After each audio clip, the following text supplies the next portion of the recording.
আজ রাজ্য বিধানসভায় 2026 সালের জন্য ভোট অন অ্যাকাউন্ট বা অন্তর্বর্তী বাজেট পেশ করলেন রাজ্যের অর্থমন্ত্রী চন্দ্রিমা ভট্টাচার্য। এই বাজেটে রাজ্য সরকারি কর্মচারীদের জন্য বিরাট সুখবর। আরও 4% ডিএ বাড়ানো হলো অন্তর্বর্তী বাজেটে, ঘোষণা করলেন রাজ্যের অর্থ প্রতিমন্ত্রী চন্দ্রিমা ভট্টাচার্য। সেই সঙ্গে আরও ঘোষণা করা হলো যে এই ডিএ কার্যকর হবে 1 এপ্রিল 2026 সাল থেকে।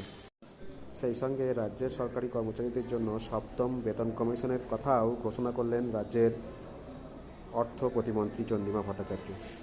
ঘটনাচক্রে আজই দেশের সর্বোচ্চ আদালত সুপ্রিম কোর্ট রাজ্য সরকারকে তার কর্মচারীদের জন্য বকেয়া মহার্ঘ ভাতার 25% ডিএ দেওয়ার নির্দেশ দেন।